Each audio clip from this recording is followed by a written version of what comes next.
بسم اللہ الرحمن الرحیم الحمد للہ رب العالمین والصلاة والسلام علی رسولہ الکریم محمد وعلی آلہ واصحابہ اجمعین اما بعد اعوذ باللہ من الشیطان الرجیم بسم اللہ الرحمن الرحیم وکذالک جعلناکم امة وسطا لتکونوا شہداء علی الناس ویکون الرسول علیکم شہیدا۔ سورۃ البقرہ کی ایک آیت کریمہ آپ کے سامنے تلاوت کی گئی ہے، اور ہمارے لیے یہ بڑی خوشی کا موقع ہے اور بہت قیمتی موقع ہے، اور میں سمجھتا ہوں کہ یہ امت وسط، یہ اسی وسطیت کا تقاضا ہے کہ ہم آپس میں یہاں پر جمع ہوئے ہیں، ورنہ مختلف انداز کے مسالک ہمارے درمیان رہتے ہیں، زندگی گزارتے ہیں، اور ان میں افراط و تفریط ہے۔ کوئی قرآن مجید کو اپنے لحاظ سے پیش کرتا ہے، اپنی رائے کے مطابق اس کی تفسیر پیش کرتا ہے، کوئی احادیث رسول میں جہاں مسلک کی حمایت ہوتی ہے ان حدیث کو لے لیتا ہے، اور جہاں مسلک سے کوئی چیز ٹکراتی ہے ان چیزوں کو چھوڑ دیتا ہے۔ صحابہ کرام کے اقوال کی رعایت میں سمجھتا ہوں کہ کسی بھی مسلک کے یہاں کما حقہ موجود نہیں ہے جیسے موجود ہونی چاہیے۔ یہاں تک صورتحال ہے کہ بعض مسلکی بنیادوں پر، مسلکی اقوال سے اختلاف کی بنیاد پر بعض صحابہ کرام کو لوگوں نے غیر فقیہ تک قرار دے کر کے ان کی احادیث کو اور ان کے اقوال کو نظر انداز کر دیا۔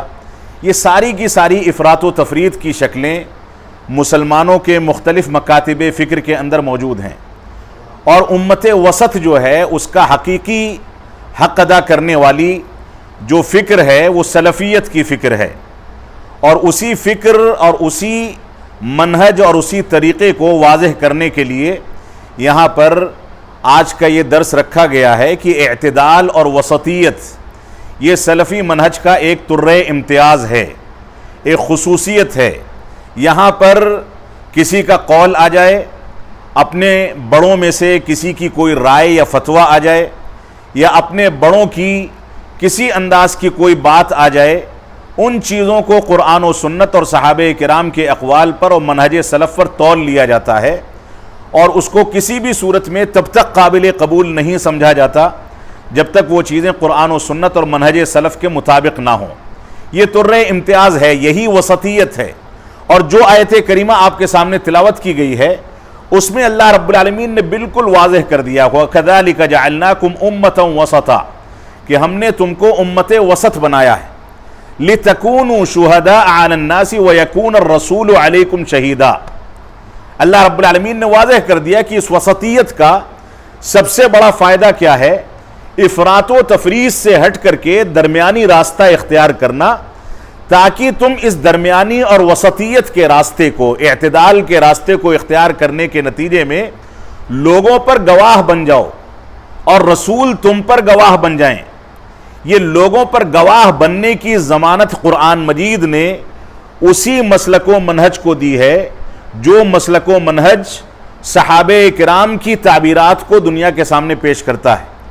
وہی در حقیقت وسطیت کے دعوے داری کا حقدار ہے، اور اس کے علاوہ افراط و تفریط اختیار کرنے والے اپنے آپ کو امت وسط کہیں، یا اسلام کا سب سے بڑا داعی کہیں، یا کسی بھی لقب سے ملقب کریں، حقیقت میں ان کی عملی زندگی، ان کا طرز استدلال، اور اسی طریقے سے وہ کس انداز سے فتاوے جاری کرتے ہیں، کس انداز سے لوگوں کی رہنمائی کرتے ہیں، اس کی بنیاد پر ساری قلعی ان کی کھل جاتی ہے کہ کہیں ائمہ کے اقوال کو احادیث پر ترجیح دے دی جاتی ہے، کہیں آیات کو نظر انداز کر کے تفسیر بالرائے کو سامنے رکھتے ہوئے اپنی رائے کے مطابق اس کی تفسیر پیش کر دی جاتی ہے، کہیں صحابہ کرام کو سرے سے نظر انداز کر دیا جاتا ہے، اور کہیں تو یہاں تک نوبت آتی ہے کہ اپنے علماء اور ائمہ کے اقوال کو اللہ کے نبی صلی اللہ علیہ وسلم کے اقوال پر ترجیح دے دی جاتی ہے، اور یہاں تک کہا جاتا ہے کہ اگر کوئی قول ہمارے امام کا رسول کے قول سے ٹکرا جائے تو ایسی صورت میں رسول کے قول کی تعویل و توجیح کی جائے گی اور اس کا کوئی راستہ نکالا جائے گا۔ اگر توجیح و تعویل نہ ہو پائے تو ایسی صورت میں اپنے امام کے قول کو لے کر کے رسول کے قول کو رد کر دیا جائے گا۔ یہاں تک صورتحال موجود ہے۔ اس کے باوجود وسطیت کا دعویٰ ایسے مناہج کے بارے میں کوئی کرے تو حقیقت میں وہ راہ راست سے ہٹا ہوا ہے، اپنے دعوے میں جھوٹا ہے۔ تو وسطیت اور اعتدال یہ ترہ امتیاز ہے سلفیت کا، اور اسی بنیاد پر یہاں پر یہ موضوع رکھا گیا ہے۔ اللہ رب العالمین ہم کو وسطیت کو اختیار کر کے اس عظیم بشارت کو اختیار کرنے کا حقدار بنائے جس بشارت کو رب کائنات نے سورۃ البقرہ کی اس آیت کریمہ کے اندر ذکر کیا ہے، لِتَكُونُوا شُهَدَاءَ عَلَى النَّاسِ وَيَكُونَ الرَّسُولُ عَلَيْكُمْ شَهِيدًا، اسی موضوع پر کہ تم لوگوں پر گواہ بن جاؤ اپنے اعتدال اور وسطیت کی بنیاد پر، افراط و تفریط سے بچنے کی بنیاد پر، اور اعتدال اور وسطیت کی بنیاد پر تم لوگوں کی رہنمائی اس ڈھنگ سے کرو کہ تمہاری رہنمائی یا تمہاری گواہی کے نتیجے میں کسی کو اعتدال اور صحیح منہج کو اختیار کرنے کے مقابلے میں اور اعتدال کو اختیار کرنے کے نتیجے میں جنت کے راستے کا مستحق قرار دیا جائے، اور کسی کو اعتدال کے راستے سے ہٹے ہوئے ہونے کے نتیجے میں جہنم کے راستے کا پیروکار بتایا جائے۔ بلکہ بعض روایات میں اس طرح کی صراحت بھی موجود ہے۔ اسی آیت کریمہ کی شرح و تفسیر میں غالباً بعض مفسرین نے ان روایتوں کو ذکر کیا ہے جس میں اللہ کے نبی صلی اللہ علیہ وسلم فرماتے ہیں کہ تم امت وسط اس وجہ سے ہو تاکہ لوگوں کی گواہی دو کہ لوگ اعتدال کے راستے پر کس حد تک ہیں اور حق کو کس حد تک اپنایا ہے، اور تمہاری اس گواہی کی بنیاد پر ان کو جنتی قرار دیا جائے۔ اور راہ راست سے ہٹے ہوئے ہونے کے نتیجے میں تم اگر ان کو گمراہ قرار دیتے ہو اور قرآن و سنت اور منہج سلف کی بنیاد پر ان کے بارے میں یہ فیصلہ کرتے ہو کہ وہ راہ اعتدال سے ہٹے ہوئے ہیں، تو گویا ان کے بارے میں راہ اعتدال سے ہٹے ہوئے ہونے کے نتیجے میں جنت سے ہٹ کر کے کوئی راستہ ان لوگوں نے اختیار کر لیا، وہ راستہ ظاہر سی بات ہے جہنم کا یا گمراہی کا راستہ ہے۔ تو یہ وسطیت ہے، اس وسطیت کی بنیاد پر اور اسی وسطیت سے کی بنیاد پر آپسی میل ملاپ اور محبت کی بنیاد پر ہم یہاں جمع ہوئے ہیں۔ یہاں کسی امام کے کسی فتوے کو نقل کرنا مقصود نہیں، کسی کی رائے کو آپ کے ذہنوں پر تھوپنا مقصود نہیں، بلکہ وسطیت اور اعتدال کا ایک راستہ آپ کے سامنے پیش کیا جائے گا، جو راستہ حقیقت میں اسلام کی سچی ترجمانی ہے۔ اللہ رب العالمین ہم کو اس مسئلے کو، اس حساس مسئلے کو سمجھنے کی توفیق عطا فرمائے۔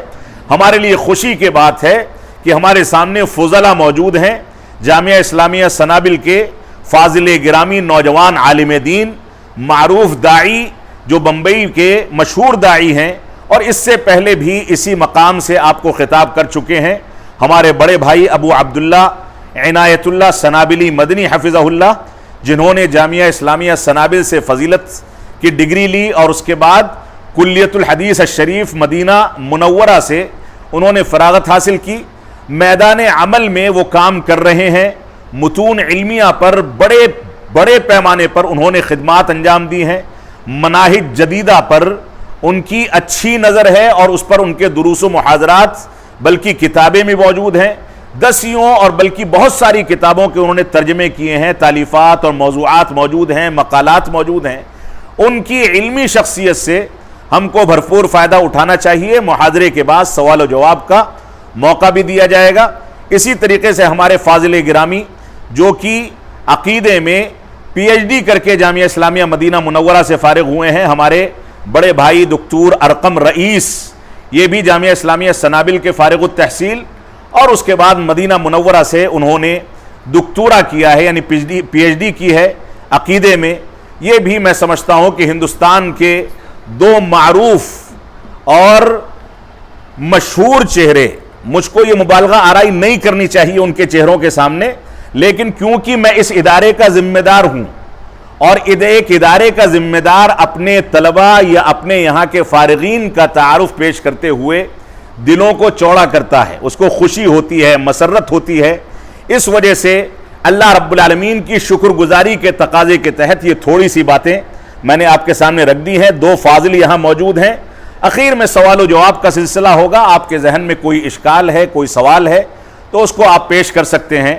اللہ رب العالمین آپ کو قرآن و سنت اور منہج صحابہ کا صحیح فہم عطا فرمائے اور اسلام کی سچی تعلیمات کی جانب رجوع کرنے کی توفیق عطا فرمائے۔ وصلی اللہ علی نبینا محمد وعلی آلہ وصحبہ وسلم، والسلام علیکم ورحمۃ اللہ وبرکاتہ۔ السلام علیکم ورحمۃ اللہ وبرکاتہ۔ الحمد للہ نحمده ونستعینه ونستغفره ونعوذ باللہ من شرور انفسنا وسیئات اعمالنا من يهده الله فلا مضل له ومن يضلل فلا هادي له واشهد ان لا اله الا الله وحده لا شريك له واشهد ان محمدا عبده ورسوله اما بعد فان خير الحديث كتاب الله وخير الهدي هدي محمد صلى الله عليه وسلم وشر الامور محدثاتها وكل محدثة بدعة وكل بدعة ضلالة وكل ضلالة في النار۔ اعوذ باللہ من الشیطان الرجیم، بسم اللہ الرحمن الرحیم۔ وَكَذَلِكَ جَعَلْنَاكُمْ أُمَّةً وَسَطًا لِتَكُونُوا شُهَدَاءَ عَلَى النَّاسِ وَيَكُونَ الرَّسُولُ شَهِيدًا عَلَيْكُمْ إلى آخر الآية۔ وقال النبي صلى الله عليه وسلم إذا سألتم الله فاسألوه الفردوس فإنه أعلى الجنة وأوسط الجنة ومنه تفجر أنهار الجنة إلى آخر ما قال النبي صلى الله عليه وسلم۔ صدر محترم فضیلت الشیخ محمد رحمانی بن عبدالحمید رحمانی حافظہ اللہ، برادر گرامی ڈاکٹر ارقم رئیس الدین حافظہ اللہ، آپ تمام قابل احترام بزرگوں، نوجوان ساتھیوں، عزیزوں، دوستوں، یہ مجلس اور اس طرح کی جو مجلسیں یہاں باقاعدگی کے ساتھ منعقد ہوتی رہتی ہیں، آپ محسوس کریں کہ یہ دعوت کے مشن کا سب سے زیادہ اہم اور بنیادی کام ہے۔ اس طرح کی مجلسوں کو تربیتی مجلس کا نام دیا جاتا ہے، علمی مجلس کا نام دیا جاتا ہے، جہاں ایک اچھے ماحول میں بیٹھ کر کسی منہجی موضوع پر گفتگو ہو، اس کے ما لہ ما علیہ کا تذکرہ ہو، دلائل ہوں، استدلال ہوں، اور پھر اس کے بعد سوالات اور جوابات کی مجلس بھی ہو۔ آپ لوگوں کی طرف سے کوئی اشکال آئے تو اس کا ازالہ بھی کیا جائے اپنے علم کے مطابق۔ یہ سب سے زیادہ اہم اور بنیادی کاموں میں سے ایک کام ہے۔ آج کے اس درس کے لیے جو عنوان منتخب کیا گیا اور اس کا اعلان بھی کیا گیا وہ ہے وسطیت اور اعتدال، سلفی منہج کا بنیادی امتیاز ہے۔ اس سلسلے میں بہت ساری باتیں ہیں، بہت سارے پہلو ہیں، بہت سارے گوشے ہیں، مستقل رسالے، مستقل کتابیں بھی ہمارے علماء نے، بڑوں نے لکھی ہیں، اور خود قرآن کریم اور اللہ کے نبی صلی اللہ علیہ وسلم کی سنت میں، امت کے سلف کی سیرت کے حوالوں میں بہت سارے ایسے دلائل، حوالے موجود ہیں جس کے ذریعے سے اس موضوع کو بہت اچھی طرح سے ہم واسٹ کر کے، کشادہ کر کے بھی سمجھ سکتے ہیں۔ لیکن ظاہر ہے کہ اس کے لیے کوئی ایک لمبا سلسلہ درس کا ہو جو یہاں انشاءاللہ آپ بعد میں سنیں گے مشائخ سے۔ آج کی اس مجلس میں جو اصل گفتگو ہمیں آپ کے سامنے کرنی ہے وہ بنیادی طور پر اس سلسلے میں کرنی ہے کہ یہ جو دونوں الفاظ ہیں وسطیت اور اعتدال، اصل میں اس کا معنی ہے کیا؟ اور میں اپنی معمولی کہہ لیجئے کہ اپنے معمولی علم اور صلاحیت کے مطابق جو بات سمجھ رہا ہوں وہ یہ سمجھ رہا ہوں کہ اس میں جو غلطیاں پائی جاتی ہیں وسطیت کے نام پر، اعتدال کے نام پر جو بہت ساری بے اعتدالیت پائی جاتی ہے، اس کا بنیادی وجہ یہی ہے کہ اس لفظ کا صحیح معنی لوگ نہیں سمجھ رہے ہیں۔ اس کی اصل ماہیت کیا ہے، اصل حقیقت کیا ہے؟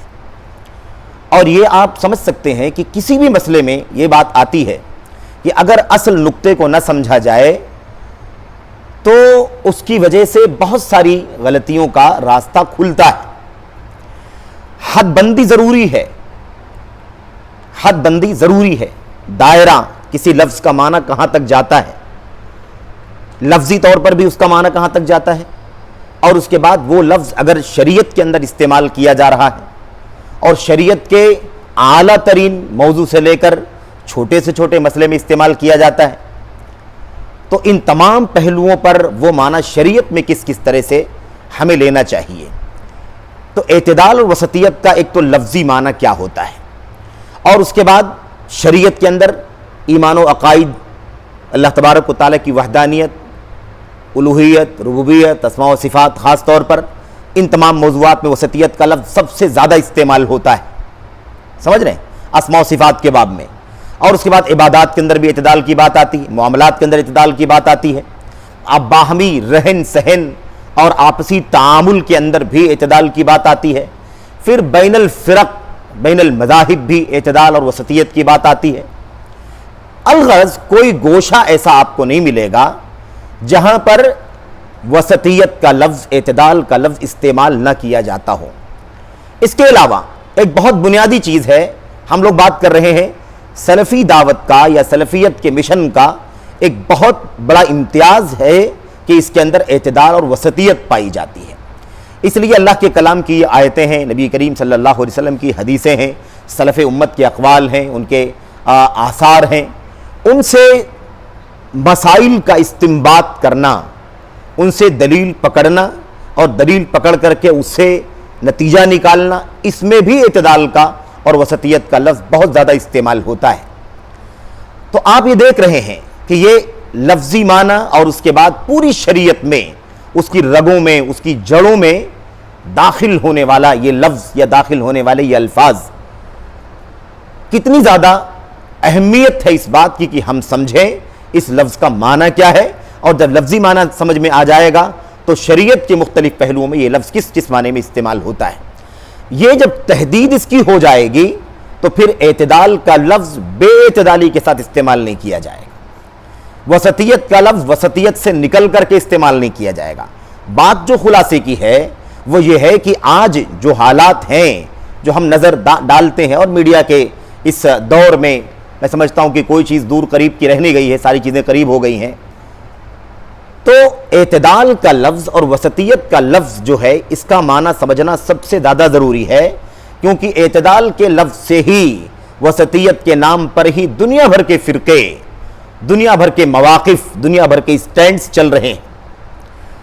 سب سے زیادہ سلفیت کے خلاف جو لفظ استعمال کیا جاتا ہے وہ تشدد کا استعمال کیا جاتا ہے، اور اس کے مقابلے میں جس لفظ کا استعمال بطور اپیل کیا جاتا ہے وہ اعتدال ہے۔ کہتے ہیں یہ جو سلفی حضرات ہیں، اہل الحدیث جو اپنے آپ کو کہتے ہیں، سلفی جو اپنے آپ کو کہتے ہیں، ان کے ہاں شدت پائی جاتی ہے۔ اعتدال ہونا چاہیے، اسلام میں وسطیت ہے، قرآن وسطیت کی تعلیم دیتا ہے، اس امت کو وسط کے لفظ سے، وسط کی صفت سے متصف کیا گیا ہے، اور پھر اگر یہ لوگ اپنے آپ کو اللہ کے دین کا، اسلام کا سب سے سچا علمبردار سمجھنے والے اہل حدیث اپنے آپ کو کہلاتے ہیں، تو ان کے یہاں وسطیت کہاں ہے، ان کے یہاں اعتدال کہاں ہے؟ ان کے یہاں تو تشدد پایا جاتا ہے، ان کے یہاں تو انتہا پسندی پائی جاتی ہے، یہ لوگ بدعت کا حکم لگاتے ہیں، یہ لوگ دائرہ اسلام سے خارج کرتے ہیں۔ اس میں الزامات بھی بہت سارے ہیں، بہت سارے الزامات بھی ہیں، لیکن کچھ چیزیں اصولوں کی ہیں۔ اچھا، اس طرح کی باتیں بہت ساری ہیں، آپ سمجھ لیں، اور اس پروپیگنڈے کا دائرہ اتنا زیادہ بڑھتا چلا جا رہا ہے، اور معاف کیجئے گا کہ ہم آپ میں سے بھی کچھ لوگ کبھی متاثر ہو جاتے ہیں اور وہ بھی اپنے علماء کو متشدد کہنا شروع کر دیتے ہیں، اور کہتے ہیں کہ یار فلاں صاحب کے یہاں یار بہت سختی پائی جاتی ہے، ان کی تقریریں ہم سنتے ہیں تو یار بہت زیادہ ان کے یہاں تشدد پایا جاتا ہے۔ وہ تو اتنا ایکسٹریم بات کرتے ہیں کہ کسی کو برداشت کرنے کے لیے تیار نہیں ہے۔ یہاں بھی اعتدال سے باہر نکل رہے ہیں لوگ۔ یہ تشدد کا لفظ استعمال کر لینا علماء اہل حدیث یا سلفی علماء کے خلاف یا سلفیت کے خلاف، سلفی مشن کے خلاف، یہ خود اعتدال کے باہر چیز ہے، یہ خود وسطیت کے خلاف چیز ہے۔ تو اس لیے میں یہ کہنا چاہتا ہوں کہ بہت زیادہ بے اعتدالی پائی جا رہی ہے وسطیت اور اعتدال کے لفظ کو، اس کے معنی کو، اس کے مختلف گوشوں کو نہ سمجھنے کی وجہ سے۔ اچھا، میں آپ کو یہ بات بھی بتاؤں کہ یہ جو مسئلہ زیادہ چل رہا ہے تشدد کا، عدم اعتدال کا، عدم وسطیت کا جو الزام لگایا جا رہا ہے یا یہ بات کہی جاتی، اس کے پیچھے بہت بڑی وجہ کیا معلوم ہے آپ کو؟ اس لفظ کا بالکل محدود معنی سمجھنا، وسطیت کا معنی بالکل شارٹ میں سمجھنا، اس کا ایک گوشہ سمجھنا، بہت ہی معمولی حصہ سمجھنا، اس کے جو اصل پہلو ہیں وہ نہ سمجھنا۔ اعتدال کا اصل جو معنی ہے اس کے ایک معمولی سے گوشے کو سمجھنا اور بقیہ سارے گوشوں کو چھوڑ دینا، یا اسے اس لفظ کے معنی کے دائرے میں نہیں رکھنا، یہ بنیادی وجہ ہے جس کی وجہ سے یہ بات عام طور پر بولی جاتی ہے۔ قرآن کریم کی آیت کریمہ آپ کے سامنے پڑھی گئی. آیت کریمہ سورۃ البقرہ کی ہے, مشہور آیت کریمہ ہے, بڑی عظیم الشان ہے. اللہ تبارک و تعالیٰ نے اس کے اندر کیا فرمایا؟ وَكَذَلِكَ جَعَلْنَاكُمْ أُمَّةً وَسَطًا. گفتگو کا سیاق پہلے سے ہے, اسی لیے وَكَذَلِكَ آیا ہوا ہے. اللہ تبارک و تعالیٰ فرماتا ہے اسی طرح سے جیسے پچھلی خصوصیات تمہاری ہیں, پچھلی باتیں جو تمہارے بارے میں آیتوں میں اللہ تعالیٰ نے فرمائی ہیں, اسی طرح سے ایک امتیاز تمہارا یہ بھی ہے کہ اللہ تبارک و تعالیٰ نے فرمایا ہم نے تمہیں امت وسط بنایا ہے, امت وسط بنایا ہے. اچھا, یہ لفظ وسط والا چونکہ اردو میں بھی استعمال ہو گیا ہے بہت زیادہ, وہاں سے بھی غلط فہمی بہت زیادہ ہوتی ہے. میں آپ کو صرف آج یہی بات مجھے کرنا ہے آپ کے سامنے کہ اس کا معنی کیا ہے, اس کا معنی کیا ہے اور کیا معنی نہیں ہے جو اس میں شامل کیا جا رہا ہے. اور اس کے بعد بس ایک دو چار مثالیں سرسری طور پر, کچھ دلائل اور نصوص کی مثالیں اور کچھ منظرنامے کی مثالیں آپ کے سامنے پیش کر کے بعد میں ختم کروں گا, پھر سوال و جواب کا مرحلہ شروع ہوگا. میں آپ کے سامنے یہ کہنا چاہتا ہوں کہ آپ اس آیت کریمہ کو اٹھائیں, اس مجلس کے بعد آپ قرآن کریم اٹھائیں, سورہ بقرہ کی آیت کریمہ کھولیں, کوئی بھی تفسیر کھول کر کے آپ اٹھا کر کے دیکھیں, تو آپ کو اس آیت کریمہ میں وسط کا معنی کیا ملے گا؟ وسط کا معنی کیا ملے گا؟ وسط کا معنی ہم لوگ بٹوین سمجھتے ہیں نا, مڈل سمجھتے ہیں, درمیانی راستہ. ایک طبقہ کہتا ہے یہ لے لو, دوسرا طبقہ کہتا ہے یہ لے لو. اب یہ جھگڑا ہو گیا ہے, وہ اس کو کہتا ہے لینے کے لیے, اس کو کہتا ہے لینے کے لیے, اس کو بھی چھوڑ دو, اس کو بھی چھوڑ دو, بیچ میں ایک راستہ نکال لو. یہی معنی ہے جو سب سے بڑا, سب سے زیادہ لوگوں کے دماغوں میں چلتا ہے وسط کے معنی میں. اور یہ معنی میں اگر سارے پس منظر کو, سارے اقوال کو, سارے آثار کو, سارے دلائل کو سامنے رکھ کر کے اگر میں خلاصے کی بات کہوں تو یہ میں کہہ سکتا ہوں کہ یہ معنی غلط ہے. یعنی وسط کا معنی صرف بٹوین لینا کیا ہے, یہ غلط معنی ہے. اب یہاں پر میں آپ کو وضاحت کرنا چاہتا ہوں کہ وسط کا معنی غلط کیوں میں کہہ رہا ہوں آپ کے سامنے. اس لیے کہہ رہا ہوں کہ اگر یہی جو آپ کے سامنے مثال پیش کی گئی کہ ایک طبقہ یہ چاہتا ہے, ایک طبقہ یہ چاہتا ہے, دونوں میں جھگڑا ہے, اب ہم کہیں کہ بھائی درمیانی راستہ نکال لو, اختلاف ختم ہو جائے, تو یہ دنیا کی کچہریوں کی مانڈولی تھوڑی نہ ہے. دنیا کی عدالتوں میں یا دو فریق کے درمیان کے جھگڑے کا بیچ کا راستہ تھوڑی نکال لینا. تھوڑا تو نظر انداز کر دے, تھوڑا تو نظر انداز کر دے, بیچ کا راستہ نکال لیتے. تھوڑا تم جبر کر دو, تھوڑا سا میں کسر کر دوں, بیچ کا راستہ نکال لیا جائے. اس طرح سے جو معنی لیا جا رہا ہے یہ معنی غلط ہے. بٹوین کا معنی پایا جاتا ہے اس کے اندر, لیکن وہ کس معنی میں پایا جاتا ہے وہ آپ سمجھیں گے تو آپ کے سامنے بات واضح ہو جائے گی. کہیں درمیانی راستہ لیا جائے گا, شریعت کے اندر کہیں درمیانی راستہ لیا جائے گا, اور وہاں وسط کا معنی درمیانی راستہ ہوگا, لیکن اس لیے نہیں لیا جائے گا بیچ والا راستہ, صرف اس لیے نہیں لیا جائے گا کہ ادھر بھی اختلاف ہے, یہ چاہتے ہیں لوگ یہ چاہتے ہیں, اس لیے دونوں کے درمیان اتفاق کی راہ نکالنے کے لیے بیچ والا راستہ لے لیا جائے. اس لیے بیچ والا راستہ نہیں لیا جائے گا اور اس کو وسط کا معنی نہیں دیا جائے گا, بلکہ اس لیے بیچ والا معنی لیا جا سکتا ہے کیونکہ وہ بیچ والا راستہ وسط اور اعتدال, وسطیت اور اعتدال کے اصل معنی پر فٹ ہوتا ہے, اس لیے اس کو لے لیا جائے گا. لیکن ہمیشہ بیچ والا راستہ ایسی کوئی بات نہیں ہے. اب اس کو سمجھنے کے لیے آگے دیکھیں, قرآن کریم کی آیت کریمہ یا اور بھی جگہوں پر قرآن کریم کے اندر اس کے روٹس کے الفاظ استعمال ہوئے ہیں. مثال کے طور پر ایک جگہ استعمال ہوا ہے قال اوسطہم الم اقل لکم لولا تسبحون. قال اوسطہم, وہ جو باغ والوں کا واقعہ ہے نا, لمبا واقعہ, اس کے اندر کیا ہے قال اوسطہم الم اقل لکم لولا تسبحون.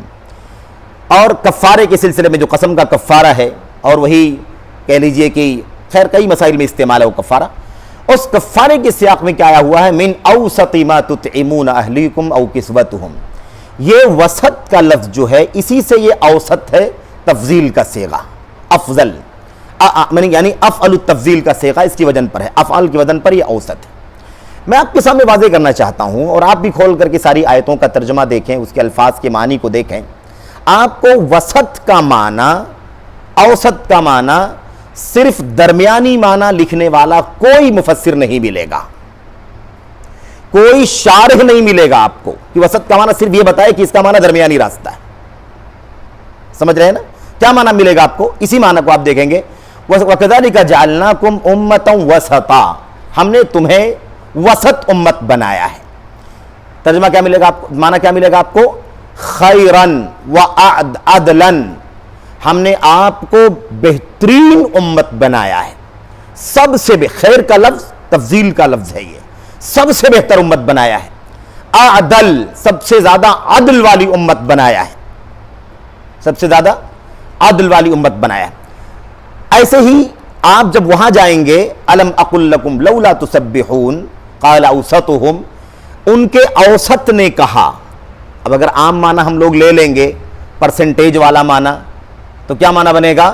ان میں درمیانی آدمی نے کہا, ان کے ایوریج آدمی نے کہا لولا تسبحون, میں نے تم کو کہا تھا کہ تم اللہ تبارک و تعالیٰ کی تسبیح کیوں نہیں کرتے جب باغ جل گیا تھا.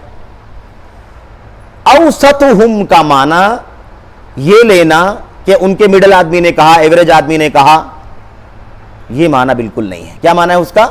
قال خیرہم و امثلہم و احسنہم, ان میں جو سب سے بہتر آدمی تھا اور سب سے زیادہ نمایاں آدمی تھا, سب سے زیادہ اعلیٰ آدمی تھا, سب سے جو بہتر آدمی تھا, اس نے لوگوں کو نصیحت کرتے ہوئے کیا کہا؟ کیا میں نے تم سے نہیں کہا تھا کہ تم اللہ تبارک و تعالیٰ کی تسبیح کیوں نہیں بیان کرتے؟ ٹھیک ہے. ایسے ہی وہ جو آیت کریمہ ہم نے اشارہ کیا آپ کے سامنے, کفارے والی, قسم کے کفارے والی, اس کے اندر کیا ہے؟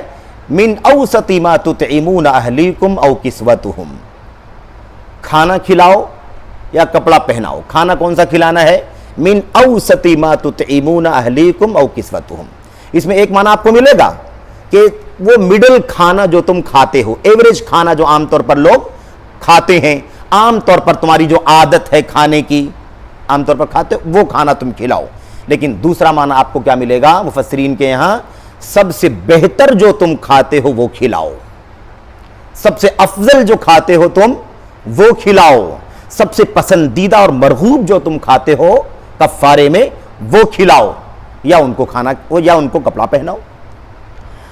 بتانا کیا ہے؟ اچھا, اس کے علاوہ ایک حدیث بھی ہم نے آپ کے سامنے پڑھی ہے, وہ بات ختم ہو جائے سب, پھر ہم گفتگو کرتے ہیں اصل معنی پر. اللہ کے نبی علیہ السلام نے فرمایا اذا سألتم اللہ فاسألوہ الفردوس, جب تم اللہ تبارک و تعالیٰ سے جب تم مانگو, سوال کرو, جنت مانگنا ہو تمہیں, تو تم جنت الفردوس مانگو. کون سی جنت مانگو؟ فردوس مانگو. جنت الفردوس نزولا, فردوس والی جنت مانگو. کیوں ایسا؟ اللہ کے نبی نے فرمایا فإنہ اعلی الجنہ واوسط الجنہ ومنہ تفجر انہار الجنہ, اس لیے کہ وہ جنت کا سب سے اعلیٰ درجہ ہے اور وہ جنت کا سب سے اوسط. اگر اس کو ہم نے بٹوین کا معنی لیا, ایوریج کا معنی لیا, مڈل کا معنی لیا, تو دونوں الفاظ ٹکرائیں گے کہ نہیں ٹکرائیں گے؟ اللہ کے نبی فرماتے ہیں سب سے اعلیٰ جنت ہے, اور پھر باجو والا لفظ کیا بتلاتا ہے؟ درمیانی درجہ ہے, مڈل درجہ ہے, ایوریج درجہ ہے. یہ کیا بات ہوئی؟ جب تمہیں اللہ سے مانگنا ہو تو جنت الفردوس مانگو, کیونکہ وہ سب سے اعلیٰ جنت ہے, اس میں بلندی بتائی جا رہی ہے, اور اوسط الجنہ کوالٹی بتائی جا رہی ہے, سب سے بہتر ہے وہ درجے کے اعتبار سے, مقام کے اعتبار سے, منزلت کے اعتبار سے, نعمتوں کے اعتبار سے سب سے کیا ہے وہ؟ سب سے زیادہ اچھی اور بہتر ہے وہ جنت. وَمِنْهُ تُفَجَّرُ أَنْهَارُ الْجَنَّةِ, اور اس کے سب سے اعلیٰ اور بہتر ہونے کی ایک نشانی یہ بھی ہے کہ وہ جنت کی نہروں کا سوتا اور اس کا سرچشمہ ہے. یہاں یہ بھی بات واضح ہو جا رہی ہے. آپ اگر دیکھیں گے نا تو آپ کو نصوص میں آپ کو یہی ملے گا. کوئی ایک قول آپ کو مل سکتا ہے مفسرین کا, شارحین کا, کہ اس کا معنی کیا ہے؟ درمیانی, ایوریج, یہ معنی ملے گا. لیکن عام طور پر آپ کو کیا ملے گا؟ سب سے اعلیٰ, سب سے افضل, سب سے بہتر, سب سے احسن, سب سے امثل, یہ سارے الفاظ آپ کو ملیں گے. خیر کا لفظ سب سے زیادہ آپ کو ملے گا, اعدل کا لفظ آپ کو سب سے زیادہ ملے گا. یہ سارے الفاظ تفسیر کے الفاظ ہیں. اس سے اس لفظ کا اصل معنی واضح ہوتا ہے کہ اوسط یا وسط کا معنی یہ نہیں ہے کہ ہر جگہ مڈل والا ہوگا, ہر جگہ درمیانی معنی ہوگا, بلکہ عام طور پر معنی کیا ہوگا؟ سب سے بہتر. اچھا, پھر یہ بات اگر کہہ لی جائے کہ درمیانی امت ہے, تو اس کا مطلب یہ نہیں بننا چاہیے کہ پھر اس کا مطلب کوئی امت اس سے اوپر بھی ہوگی, کوئی نیچے ہوگی, کوئی اوپر ہوگی, تب آپ درمیانی امت بنیں گے. لیکن آپ کون سی امت ہے بھائی؟ آپ سب سے اعلیٰ ہیں کہ نہیں ہے؟ آپ سب سے افضل ہیں کہ نہیں افضل ہیں؟ اس لیے بات یاد رکھیں. اب اس سب سے زیادہ افضل ہونے، سب سے بہتر ہونے، سب سے احسن ہونے، سب سے امثل ہونے میں کہیں ایسا مسئلہ بھی آ سکتا ہے کہ اگر کوئی ایک ادھر اندھیرے کی طرف جا رہا ہے اور کوئی ادھر اندھیرے کی طرف جا رہا ہے تو اس میں سب سے افضل بیچ والا راستہ ہے. بات سمجھ میں آ رہی کہ نہیں آ رہی ہے؟ تو بیچ والا ہی اصل نہیں ہے، بلکہ جہاں سب سے افضل بیچ والا ہوگا وہاں بیچ والا لیا جائے گا. تو بیچ والا بھی ہم اگر ہیں تو اسی وجہ سے بیچ والے ہیں کیونکہ وہ بیچ والا سب سے افضل ہے. نہ دایاں والا صحیح ہے نہ بایاں والا صحیح ہے. دائیں طرف افراط ہے، بہت زیادہ ایکسٹریم ہے، ایموشنل ہے، بہت زیادہ بڑھاؤ چڑھاؤ، بہت زیادہ مبالغہ ہے، غلو ہے وغیرہ ہے. اور بائیں طرف والا تفریط ہے، یعنی تساہل ہے، تلاعب ہے، کھلواڑ ہے، نظر انداز کرنا ہے. تو نہ یہ صحیح ہے اور نہ یہ صحیح ہے. اب ہم یہاں کیا کہتے ہیں؟ اہل السنت والجماعت، سلفیوں کا، اہل حدیثوں کا راستہ کون سا راستہ ہے؟ بیچ والا راستہ ہے. وَكَذَلِكَ جَعَلْنَاكُمْ أُمَّةً وَسَطًا كُنْتُمْ خَيْرَ أُمَّةٍ. تم سب سے بہتر ہو. یہاں وہی معنی بیچ والے معنی کا ہوگا. اب یہاں ہم لوگ بیچ والے کیوں ہیں؟ اس لیے کہ بیچ والا راستہ ہی سب سے افضل راستہ ہے، اس لیے ہم بیچ والے پر ہیں.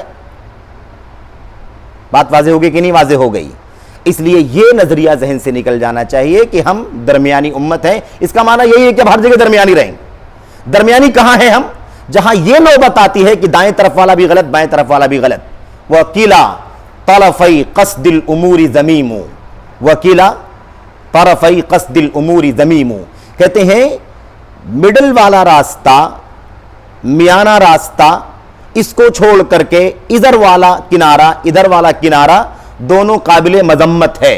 تو جب کسی مسئلے کے اندر دو فریق ہو جائیں، اب 2 سے بڑھا لو 3 ہو جائیں، 4 ہو جائیں، 10 ہو جائیں، حتیٰ کہ 73 کیوں نہ ہو جائیں، تو 73 میں سے بھی ہم کون سے رہیں گے بھائی؟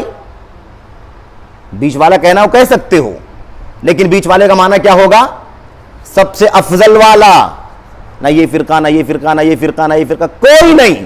اس لیے کہ یہ سب حق سے دور ہیں، بہتری سے دور ہیں، خیر سے دور ہیں. کوئی کم دور ہے، کوئی اس سے زیادہ، کوئی اس سے زیادہ، کوئی اس سے زیادہ. لیکن ان 73 میں سب سے زیادہ بہتر کون ہے؟ وہی جو نبی کے راستے پر، صحابہ کے راستے پر چلنے والا ہے. اس لیے ہم سب سے بہتر ہو گئے کہ نہیں بہتر ہو گئے؟ یہی معنی وسطیت کا ہے میرے بھائیوں. یہی معنی کس کا ہے؟ یہی معنی وسطیت کا معنی ہے. تو ہم درمیان والی بات وہاں کہیں گے جہاں پر اس کے کئی گوشے غلط ہوں، بیچ والا راستہ ہی سب سے درست راستہ ہو. اللہ کے نبی صلی اللہ علیہ وسلم نے صراط مستقیم بتلانے کے لیے کیا فرمایا؟ سورہ فاتحہ میں 3 راستے ہیں کہ نہیں؟ سورہ فاتحہ میں 3 راستے بتلائے گئے ہیں. 3 راستے. اهدنا الصراط المستقیم، صراط الذین انعمت علیہم، اس کے بعد کیا ہو گئی؟ غیر المغضوب علیہم ولا الضالین. 3 راستے ہیں. یہ مغضوب علیہم کا راستہ ہے اور یہ ضالین کا راستہ ہے. حالانکہ دونوں گمراہ ہیں. مفسرین کہتے ہیں دونوں گمراہ، لیکن یہ وصف ان کے لیے زیادہ مناسب تھا تو اللہ نے غضب والا کہہ دیا، اور یہ وصف ان کے لیے زیادہ مناسب تھا تو ضالین کہہ دیا. ورنہ 2 کے دونوں ضالین ہیں اور 2 کے دونوں اللہ کے غضب کے مارے. لیکن یہ وصف زیادہ انسب تھا وصف، تو یہاں پر غضب کی بات کہہ دی گئی، اور یہ وصف یہاں زیادہ مناسب تھا تو ضالین کہہ دیا گیا. اس کے بعد اللہ تبارک و تعالیٰ نے کیا فرمایا؟ نہ یہ راستہ دکھانا نہ یہ راستہ دکھانا. اب ہم دونوں باتیں کہہ سکتے نہیں کہہ سکتے ہیں؟ یہ غضب والوں کا راستہ ہے، یہ گمراہوں کا راستہ ہے، اور ہم بیچ والے راستے پر چل رہے ہیں. لیکن بیچ والا راستہ اس لیے کہ وہی سب سے افضل راستہ ہے، اس لیے بیچ والا راستہ ہمیں چاہیے. اللہ کے نبی صلی اللہ علیہ وسلم نے جب اس کو ڈائیگرام بنا کر کے سمجھایا تو کیا فرمایا؟ آپ نے فرمایا ھذا سبیل اللہ خط خطن، ایک لائن کھینچی اور کہا یہ اللہ کا راستہ ہے. اور اس کے بعد ادھر ادھر راستے بنائے، 2 خطین یا خطوطن فرمایا، دائیں بائیں کئی لائنیں. آپ نے بیچ والے پر رہ کر کہا ھذا سبیل اللہ، یہ اللہ کا راستہ ہے. اور اس کے بعد دائیں بائیں کی طرف اشارہ کیا اور آپ نے کیا فرمایا؟ یہ سب کے سب شیطان کے راستے ہیں، سبل ہیں. علی کل سبیل منہا شیطان یدعو الی، ہر ایک راستے میں سے، ان میں سے ہر راستے پر شیطان بیٹھا ہوا ہے، اپنی طرف بلا رہا ہے. جو ان کی بات کو سن لے گا قذفوہ فیہا، وہ اسی میں گھسیٹ کر کے اسے ڈال دیں گے جہنم میں. اب یہاں پر جو بیچ والی بات ہے، اتنا ہی دخل ہے بیچ کا، یاد رکھو.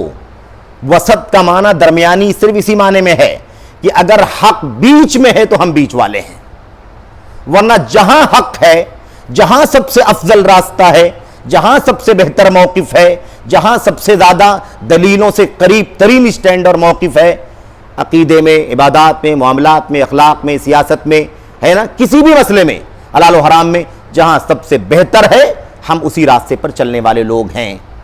اگر وہ کنارے بھی ہوگا تو وہی وسط مانا جائے گا، دائیں کنارے چلا جائے تب بھی کیا ہوگا، وہ وسط مانا جائے گا، بائیں طرف چلا جائے تب بھی وہ کیا مانا جائے گا، وسط مانا جائے گا۔ تو وسط کا معنی کیا ہے؟ سب سے زیادہ عدل والا راستہ، سب سے زیادہ عدل والی امت، سب سے زیادہ خیر والی امت، سب سے زیادہ حق پر چلنے والی امت۔ ہم نے تم کو امت وسط بنایا ہے، ساری امتوں سے تمہیں الگ تھلگ بنایا ہے، سب سے بہتر بنایا ہے، سب سے افضل بنایا ہے، سب سے زیادہ امثل بنایا ہے، سب سے زیادہ راہ راست پر چلنے والا بنایا ہے، جن کے یہاں افراط نہیں، تفریط نہیں، جن کے یہاں کسی بھی طرح کا انحراف نہیں، جن کے یہاں کسی طرح کی پچھلی امتوں کی گڑبڑیاں نہیں پائی جاتی، سب سے ان کو ممتاز اللہ تبارک و تعالی نے رکھا ہے۔ تو اب یہی بات قرآن کی آیتوں کی تفسیر میں آپ کو ملتی ہے کہ وسط کا، اوسط کا معنی سب سے افضل، بہتر، امثل ہے، یہی معنی حدیث کے اندر ہے۔ تو اس کا مطلب یہ نکلتا ہے کہ اچھا اعتدال والا لفظ رہ گیا نا، اعتدال والا لفظ جو ہے آپ اس لفظ کو بار بار سنتے ہیں، سب سے زیادہ یہ لفظ کہاں استعمال ہوا ہے؟ صف بندی کے درمیان استعمال ہوا ہے، استووا واعتدلوا ثم اعتدل قائما، اللہ کے نبی علیہ السلام کھڑے ہو گئے نماز میں اور اعتدال کے ساتھ کھڑے ہو گئے۔ کیا مطلب بتاؤ بھائی، کیا کھڑے ہونے کی کوئی بیچ والی راہ بھی ہے کیا، جو سجدے اور رکوع سے تھوڑا سا اوپر ہو، ایک دم کھڑے ہونے والے سے کچھ بیچ میں ہو؟ اس لیے میں آسان کر رہا ہوں تاکہ ذرا سمجھ میں آ جائے، کلیئر ہو جائے۔ اس کا مطلب کیا ہے نا، کھڑے ہونے میں جو راستہ چاہیے نماز کے اندر، اعلیٰ راستہ قیام کا، اعلیٰ طریقہ قیام، اس طریقے سے نبی کریم صلی اللہ علیہ وسلم کھڑے ہو گئے۔ اس لیے آپ کو بعض جگہوں پر وہ الفاظ ملیں گے، حتی یعود کل فقار مکانہ، آپ جب سجدے میں گئے تو ایسے برابر سجدے میں چلے گئے کہ سجدے کی حالت میں جو جو ہڈی جہاں جہاں جانی چاہیے وہ ہڈی وہاں وہاں چلی گئی۔ آپ رکوع میں گئے تو آپ ایسے رکوع میں گئے کہ رکوع کی حالت میں وہ رکوع جو سنت کا رکوع، نبی کا رکوع ہے، آپ نے رکوع ایسے کیا کہ ساری ہڈیاں رکوع میں وہاں وہاں چلی گئی جہاں جہاں ہونی چاہیے۔ قیام آپ نے کیا تو آپ نے تھوڑا سا سر اٹھا کر کے فوراً رکوع نہیں کر لیا، بالکل سیدھا کھڑے ہو گئے۔ اب ہم لوگ سیدھا کہہ لیتے ہیں اس کا ترجمہ، ہم لوگ اپنے الفاظ میں اس کا ترجمہ کیا کرتے ہیں؟ سیدھا، لیکن وہ لفظ عربی زبان کا لفظ ہے، اردو میں آیا ہے، تو اردو میں آنے کے بعد تو بگڑے گا ہی بھائی، اردو میں آنے کے بعد تو بگڑے گا ہی، ہر آدمی اپنا اپنا معنی وہاں پر نکال کر کے بیان۔ ابھی میں آؤں گا اس پر کہ وسطیت اور اعتدال کے خلاف کیا کیا چل رہا ہے، جو وسط نہیں ہے، اعتدال نہیں ہے، لیکن نام اس کو وسطیت کا، اعتدال کا دیا جا رہا ہے۔ وہ اللہ کے نبی علیہ السلام اعتدال قائما کھڑے ہو گئے تو بالکل سیدھے ایسے کھڑے ہو گئے جو سب سے سچا طریقہ قیام کا ہے، نماز میں سب سے زیادہ درست طریقہ ہے، اس طریقے سے آپ اللہ کے نبی علیہ السلام کھڑے ہو گئے۔ جب تیر اندازی کی جاتی تھی نا، تیر اندازی تو نشانے کے لیے اس تیر کو کیا کیا جاتا تھا؟ تعدیل کی جاتی تھی، اس کی اعتدال کیا جاتا تھا، تو تھوڑا بھی ٹیڑھا پن چلے گا اس کے اندر، نشانے پر چاہیے کہ نہیں چاہیے، تو بالکل سیدھا بنے گا کہ نہیں بنے گا؟ تو اعتدال کے اندر بالکل وہ راستہ، وہ نشانہ، وہ ہدف، وہ مقصد جو چاہیے اسی پر چلے گا تو اعتدال کا نام دیا جائے گا۔ صف بندی ہوتی تھی، یہ تو ایک بات ہو گئی اللہ کے نبی کی حدیثوں میں۔ دوسری بات، جب صف بندی کرتے تھے لوگ تو اللہ کے نبی علیہ السلام صفوں کو سیدھا کرنے کے لیے حدیثوں میں آتا ہے کہ آپ اپنی عصا سے صفوں کو سیدھا کرتے تھے۔ آپ اپنی عصا لے کر کے آتے، 4-6 لوگوں پر کے جسم پر لگاتے، سیدھے ہو جائیں گے کہ نہیں ہو جائیں گے؟ بالکل ایک لائن میں۔ اس کے بعد آگے بڑھ کر کے پھر 4-6 لوگوں کے جسم پر لگائیں گے، سب برابر ہو جائیں گے کہ نہیں ہو جائیں گے؟ ایسے پوری صف میں چل چل کر کے اللہ کے نبی اگر اپنی عصا کے ذریعے سے اگر صف سیدھی کریں گے تو بالکل ایک دم سیدھی ہو جائے گی کہ نہیں ہو جائے گی؟ تو بالکل سیدھا والا جو راستہ ہے وہی اعتدال کا راستہ ہے۔ سمجھ رہے ہیں نا؟ اعتدال کا معنی اس کے اندر گنجائش کہاں سے لائی جاتی ہے، سمجھ سے باہر ہے۔ اعتدال کا لفظ کسی بھی طرح سے، وسط کا لفظ تو ٹھیک ہے، درمیانی معنی اس کے اندر پایا بھی جاتا ہے، لیکن اعتدال کے لفظ کے اندر عدل سے بنا ہوا لفظ ہے افتعال کا، اس کے اندر کوئی سرے سے گنجائش نہیں تھوڑے سے بھی ٹیڑھے پن کی، ایک دم بیچ والا سیدھا والا راستہ، ایک دم سیدھا والا راستہ جو ہے وہ کیا ہے؟ وہ راستہ اعتدال کا راستہ ہے۔ تو اب یہ بات آپ کی سمجھ میں آ جانا چاہیے کہ امت وسط کا معنی یہ نہیں ہے کہ ہم ہر جگہ بیچ میں ہی چلیں گے، بیچ میں وہاں چلنا ہے ہمیں جہاں سب سے افضل بیچ والا ہے، جہاں حق بیچ میں ہے۔ کہتے ہیں نا یہ افراط ہے، یہ تفریط ہے، یہ غلو ہے اور یہ تلاعب اور تساہل ہے، والحق بینہما، یہ بھی غلط ہے اور یہ بھی غلط ہے، حق دونوں کے بیچ میں ہے۔ تو اگر درمیان والا راستہ حق اور باطل، اب دو باطل کے بیچ میں حق والا راستہ ہے درمیان میں، تب تو ہم وسط کہیں گے اپنے آپ کو، سمجھ رہے ہیں نا؟ اس لیے ایک نقطہ آپ سمجھ لیں کہ ہم امت وسط ہیں، اس معنی میں کہ درمیانی امت ہیں، اگر یہ معنی ہم سمجھتے ہیں، کیونکہ یہ ایک معنی ہے اس کا، ہم نے کہا جزوی طور پر اس کا ایک معنی ہے، ورنہ اکثریت مفسرین کی شارحین کی کیا معنی بتلاتی ہے؟ سب سے زیادہ سیدھا، سب سے زیادہ درست، افضل، احسن، امثل۔ درمیانی معنی صرف اور صرف کہاں ہوگا؟ امت وسط کا، امت اعتدال کا درمیانی معنی کب لیا جائے گا؟ صرف اس وقت لیا جائے گا جب دو طرف یا اس سے زیادہ اطراف میں باطل ہو، غلط ہو، اور بیچ والا راستہ ہی حق راستہ ہو، تو ہم کہیں گے ہم امت وسط ہیں، یعنی بیچ والی امت ہے۔ تو افراط و تفریط کے درمیان تو ہم بیچ والی امت ہیں، لیکن ہر جگہ بیچ والی امت نہیں ہے۔ ہر جگہ کیا ہے؟ افضل ترین امت ہیں۔ اگر افضل بیچ میں ہے تو ہم بیچ والے بھی ہیں۔ بات واضح ہو گئی کہ نہیں ہو گئی؟ اب میں آپ کو بتاؤں کہ جب ہم یہ کہتے ہیں، ہمارے اسلاف عام طور پر کہتے ہیں، کتابوں میں لکھتے ہیں کہ ہم امت وسط ہیں، درمیانی امت ہیں، تو کہتے ہیں بین غلو و تفریط، غلو والے نہیں ہیں، تفریط والے نہیں ہیں، تب درمیانی امت بنتی ہے۔ اس لیے ایسے آپ ایک لفظ کو ایک معنی میں استعمال ہر دم نہ کریں کہ ہر جگہ بیچ والا راستہ۔ اسی غلطی نے لوگوں کو بیچ والے راستے پر ڈال دیا ہے۔ کہتے ہیں یہاں یہ جھگڑا، بیچ والا راستہ لے لو، نہ یہ کرو نہ یہ کرو، سمجھ رہے ہیں نا؟ یہ مشکل اسی لیے پیدا ہوئی ہے۔ اب ہر آدمی بیچ والا راستہ نکالتا ہے اور اپنے آپ کو امت وسط ثابت کرنے کی کوشش کرتا ہے۔ اعتدال کا لفظ اتنا زیادہ غلط استعمال کیا جا رہا ہے اور کیا گیا ہے، اب آج وسطیت کا معنی، اعتدال کا معنی لوگ یہ لیتے ہیں، یہ وہ معنی ہے جو قرآن کے الفاظ کے معنی کے اعتبار سے اور قرآن کریم کی تفسیر میں، اور یہ جو باتیں ہم نے آپ کے سامنے کہی ہیں، یہ آپ کھولیں گے تو ابن عباس، مجاہد، قتادہ، سدی، فلاں فلاں فلاں فلاں صحابہ مفسرین، تابعین مفسرین کے سارے اقوال آپ کو ملیں گے کہ وسط کا معنی سب سے افضل، سب سے بہتر، سب سے احسن، یہ معنی آپ کو ملے گا۔ یہ منمانی نہیں ہے کہ اپنی طرف سے کوئی بات کہی جا رہی۔ اگر ہم یہ معنی لیتے ہیں کہ ہر جگہ، ہر مسئلے میں جہاں اختلاف ہو جائے وہاں بیچ والا راستہ اختیار کر لیا جائے، تو یہ اعتدال نہیں ہے، یہ وسطیت نہیں ہے، یہ ہوائے نفس ہے۔ یہ کیا ہے؟ نفس پرستی ہے کہ آپ کا مقصد وہاں بیچ میں نکل رہا ہے تو آپ اپنا مقصد نکالنے کے لیے بیچ والا راستہ اختیار کر رہے ہیں۔ ایسا کچھ بھی نہیں ہے۔ اب جو یہ بیچ والی جو بات ہے یہ واضح ہو جائے کہ ہم بیچ والی امت کب ہیں؟ افراط تفریط کے بیچ میں، دو باطل کے بیچ میں، دو غلط کے بیچ میں، جو دو انحراف کے بیچ میں، وہاں ہم بیچ والی امت۔ اس کی ایک موٹی سی مثال دے کر کے بات آگے بڑھا لیتے ہیں۔ اللہ تبارک و تعالیٰ کے اسماء و صفات کے بارے میں دکتور بیٹھے ہوئے ہیں، یہ اس کے متخصص ہیں الحمدللہ۔ اسماء و صفات کے باب میں جتنے فرقے، بدعتی فرقے کہلاتے ہیں، فرق ضالہ، فرق مبتدعہ، معطلہ، مشبہہ، مبصلہ، جہمیہ، اشاعرہ وغیرہ وغیرہ، دنیا بھر کے فرقے ہیں۔ یہ سارے فرقے کیا ہیں؟ یہ گمراہ فرقے ہیں۔ اور جب گمراہ کہا جائے تو گمراہ کا مطلب جہنمی نہیں ہوتا۔ کسی کی گمراہی جہنم تک لے جانے والی گمراہی ہوگی تو جہنمی بھی ہوگا وہ، اور کسی کی گمراہی اگر اس سے کم رہے گی تو اسی درجے کا حکم لگے گا اس کے اوپر۔ لیکن ضلالت میں سب مشترک۔ گمراہی کیا ہے؟ گمراہی کا مطلب اصل راستے سے ہٹ گیا ہے۔ اب وہ اتنا ہٹ گیا ہے کہ جہنم میں جانے کے راستے پہ چلا گیا، کفر میں، شرک میں چلا گیا تو جہنم میں جائے گا اگر اسی پر اس کی موت ہو گئی تو۔ اور اگر اتنا زیادہ بھٹکا نہیں ہے کہ وہ کفر و شرک تک چلا جائے لیکن کچھ انحراف پایا جاتا ہے تو وہی حکم اس کے اوپر لگے گا۔ یہ بات اس لیے کہی جا رہی ہے کہ ضلالت کا لفظ آتا ہے تو لوگ یہ سمجھتے ہیں کہ سب کو جہنمی کہا جا رہا ہے، سب کو کافر بنایا جا رہا ہے۔ گمراہ کا لفظ سن کر کے لوگ گھبرا جاتے ہیں ایک دم، لیکن گمراہی سے نہیں گھبراتے۔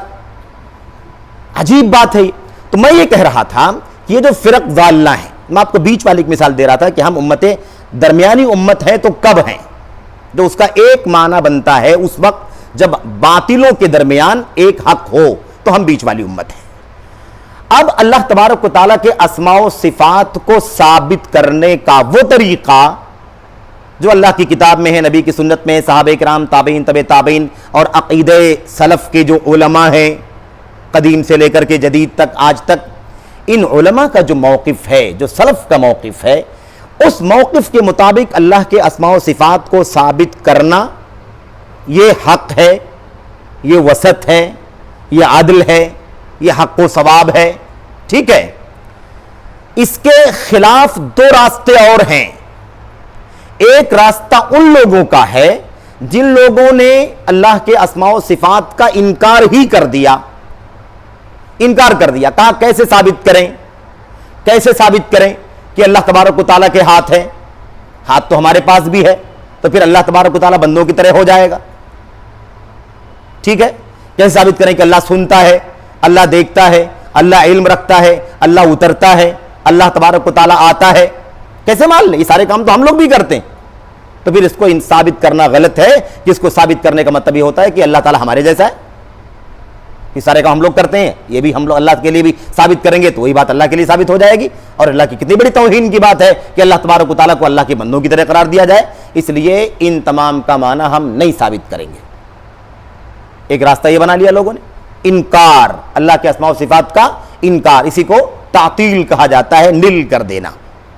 اب ایک دوسرا طبقہ اس کے مقابل ہے، وہ ثابت کرتا ہے، وہ مانتا ہے، لیکن وہ ثابت کیسے کرتا ہے؟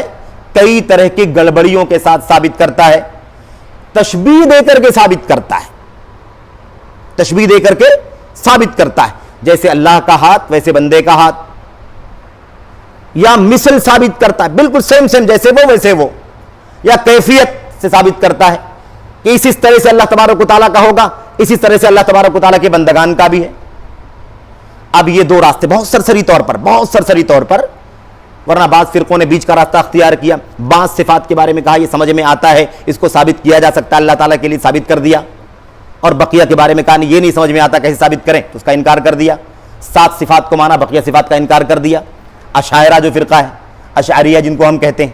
بہرحال اب مسئلہ یہ ہے کہ یہ انکار کرنے والے لوگ ہیں، اللہ کے اسماء و صفات کا انکار کرنے والا طبقہ ہے، اور ایک طبقہ کیسا ہے؟ ثابت کرتا ہے لیکن اللہ تبارک و تعالیٰ کی شان کے مطابق ثابت نہیں کرتا، بلکہ تشبیہ کے ساتھ ثابت کرتا ہے، مثلیت کے ساتھ ثابت کرتا ہے، کیفیت بیان کر کے ثابت کرتا ہے، یا اور طریقے بھی ہیں۔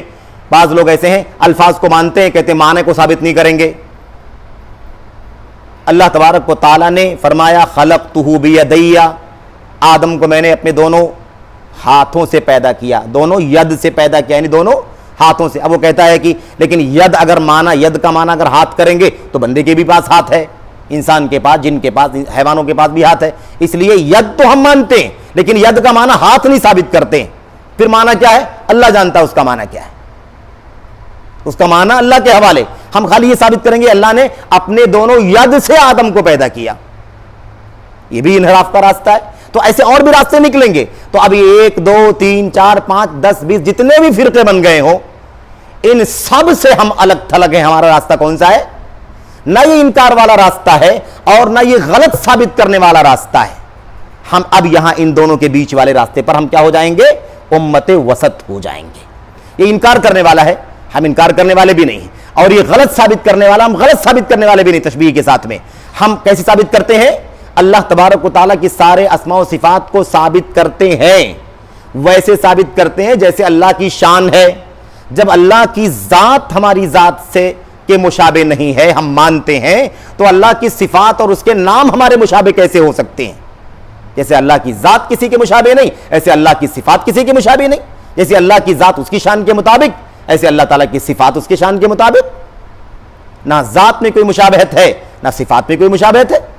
تو ہم بیچ والا راستہ، اب یہاں پر ہم کیا کہیں گے؟ یہاں یہ تفریط ہے، انکار، اور یہاں یہ افراط ہے، تشبیہ دے کر کے ثابت کرنا۔ تو ہم کیا کہتے ہیں؟ ہم افراط اور تفریط کے بیچ والے راستے پر چلتے ہیں۔ تو ایسے معاملات میں ہم بیچ والا کہیں گے۔ اور ہم نے شروع میں بھی کہا تھا کہ بیچ والا صرف اس لیے نہیں کہ ہم ادھر ادھر کے بجائے بیچ کا راستہ نکالتے ہیں، اس لیے کہ حق بیچ میں ہے۔ حق کہاں ہے؟ یہاں بیچ والے ہم کیوں ہیں؟ کیونکہ حق ہی بیچ میں ہے نا۔ یہ بھی باطل ہے، یہ بھی باطل، حق کہاں ہے؟ بیچ میں۔ اس لیے ہم ایسے موقعوں پر ہم یہ بات کہتے ہیں کہ ہم کیا ہیں؟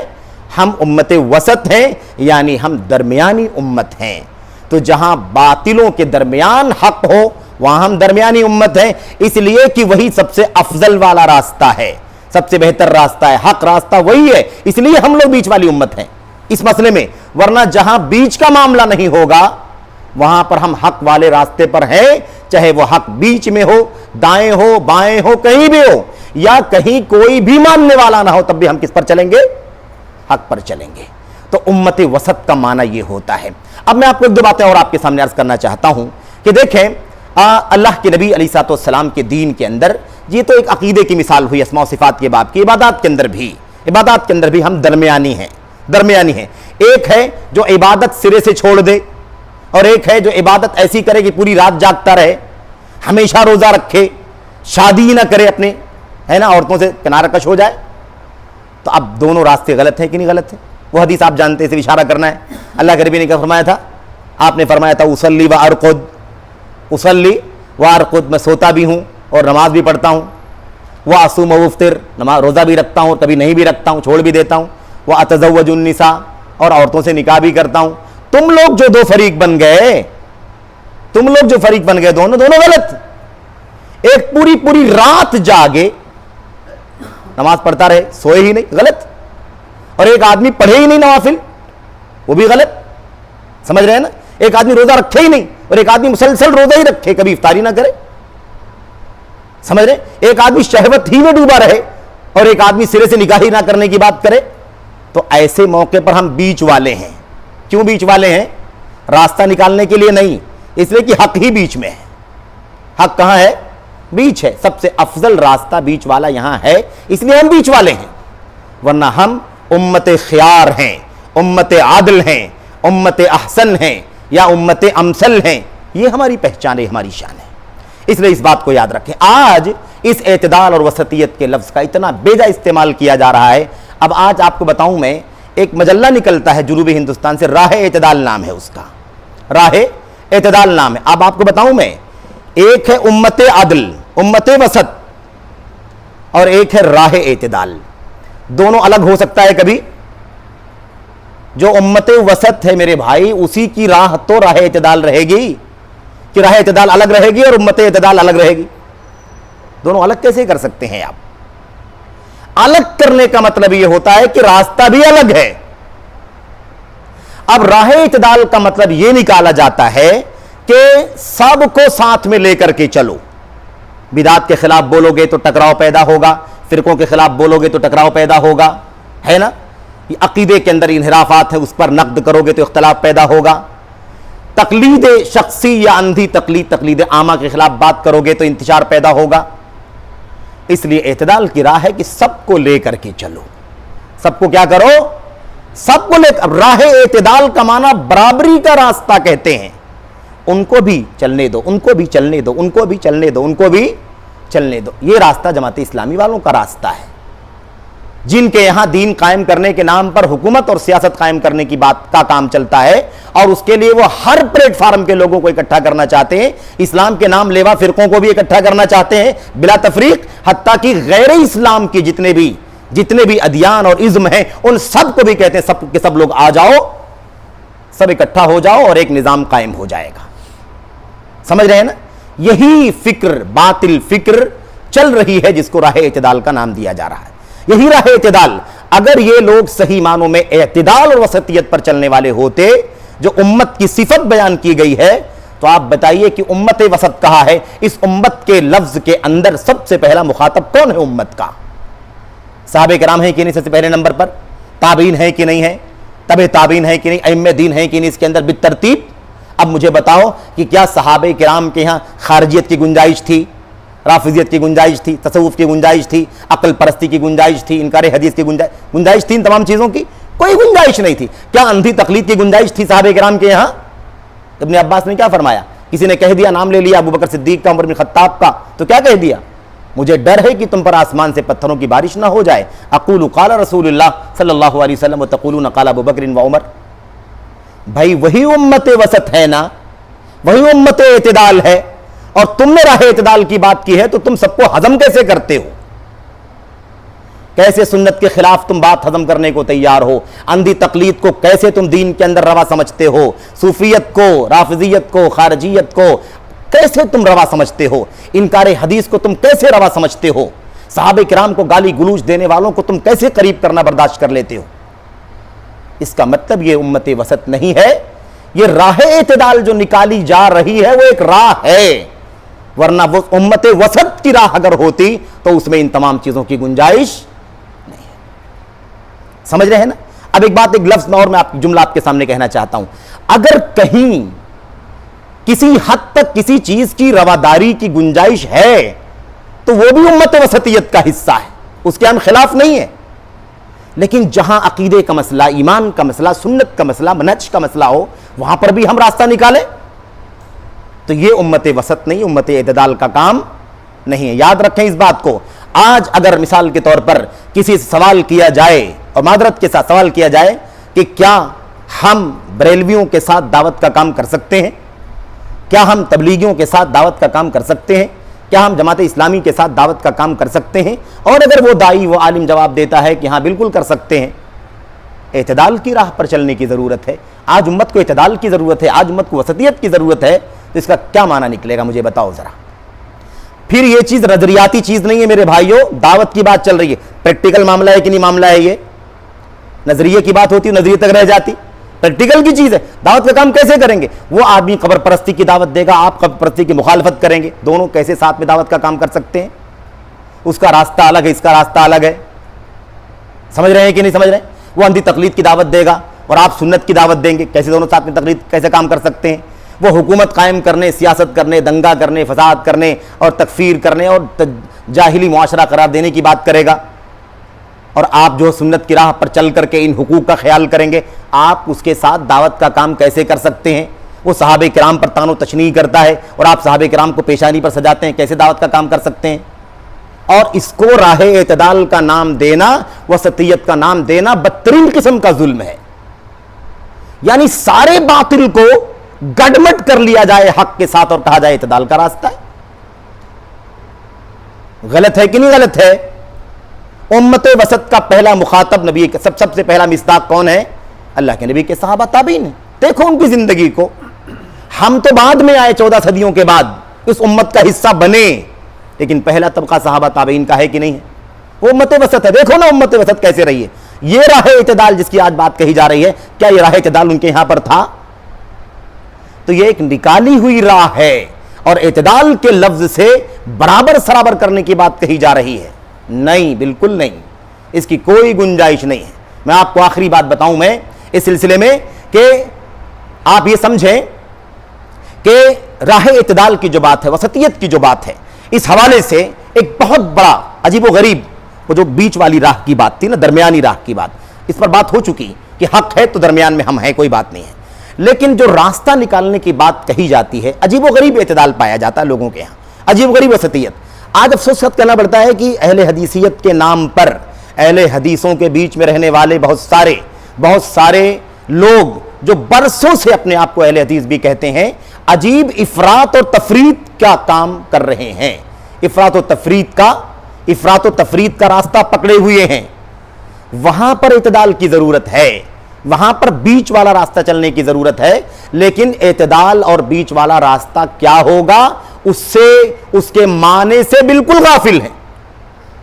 مثال کے طور پر میں آپ کو بتاؤں، آج یہ مثال میدان کی مثال ہے، ہماری دعوت کے فضا کی مثالوں میں سے ہے، یہ میڈیا بچھائی ہوئی چیز ہے۔ یہ ایک آدمی کہتا ہے کہ دیوبندیوں کے پیچھے نماز پڑھنا بالکل بھی درست نہیں ہے، مثال کے طور پر۔ اچھا، ایک بات یہاں پر واضح ہو جائے کہ دیکھیے، اسلام کے اندر عقیدے کے باب میں مسائل کا جواب دینے میں ایک بہت بڑا اصول چھپا ہوا ہے، یعنی موجود ہے، یعنی وہاں پر وہ کار فرما ہے۔ وہ یہ ہے کہ ایک بدعتی ہے تو بدعتی کے بعد بھی کچھ چیزیں دیکھنی پڑتی ہیں۔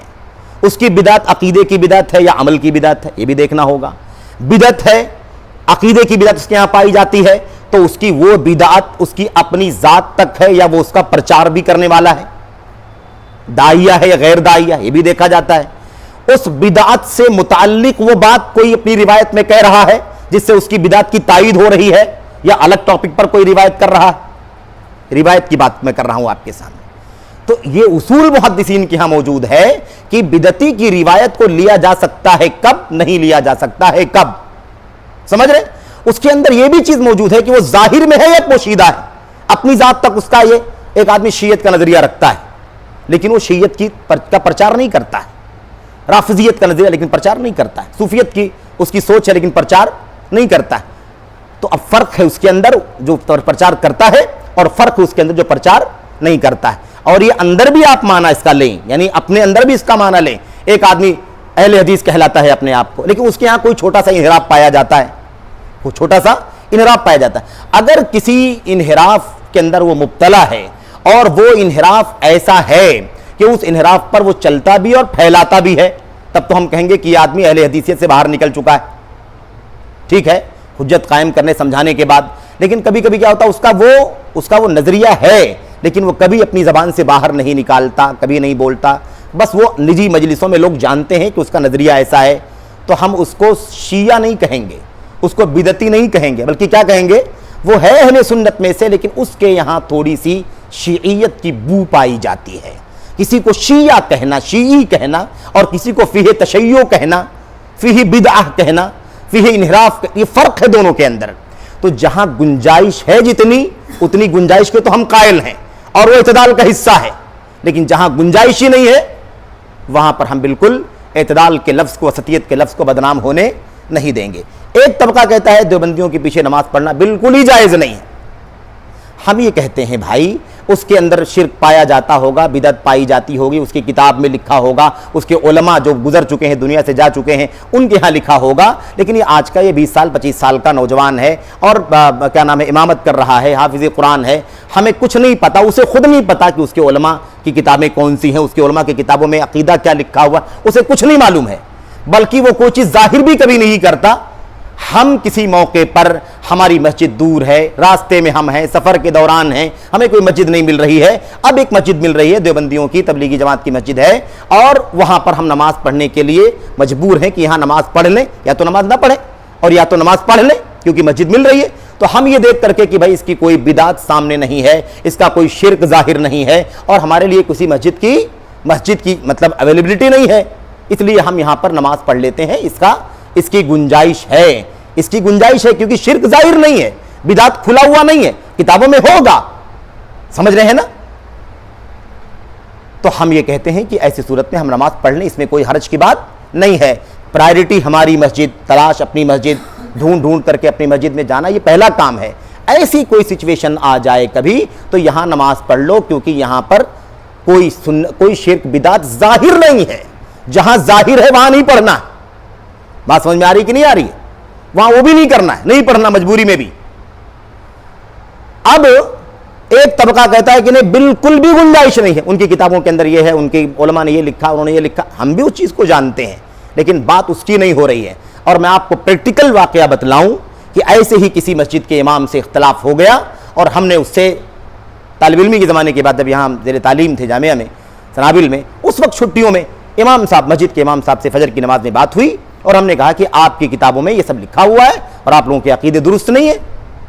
ارواح ثلاثہ ہے، تذکرۃ الرشید ہے، فضائل اعمال وغیرہ، اس کے اندر لکھا ہوا ہے سب. اس آدمی نے، اس مسجد کے امام نے، جو قاسمی تھا، دارالعلوم دیوبند سے پڑھا ہوا امام، اس نے کہا اللہ کی قسم ہے آپ کیسی بات کر رہے ہیں، مجھے نہیں معلوم کہ ہمارے علماء کی کتابوں کے اندر یہ لکھا ہوا، کیا صحیح ایسا لکھا ہوا ہے؟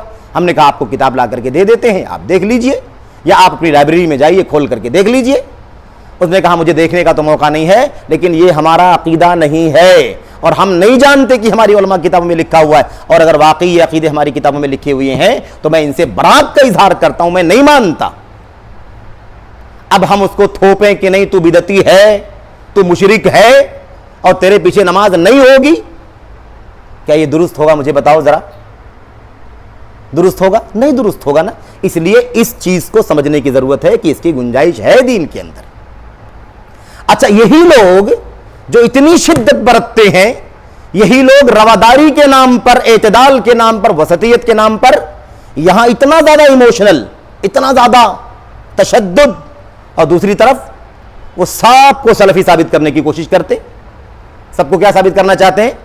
سلفی ثابت کرتے ہیں، کہتے ہیں اس کے یہاں اس کی باتوں کی تعویل کرتے ہیں۔ اب چاہے وہ آپ کے سامنے نام لینے میں کوئی حرج نہیں ہے، میں تو اس کا قائل ہوں، اس لیے قائل ہوں کہ ہمارے اسلاف کا یہ منہج ہے کہ اگر کہیں کسی بدعت اور انحراف کی وضاحت کرنے کے لیے کسی نام لینے کی ضرورت ہو یا نام لینے کا تقاضا ہو، سمجھنے میں آسانی ہو، تو نام لے کر کے بھی بدعت کے خلاف رد کرنے میں کوئی حرج کی بات نہیں ہے۔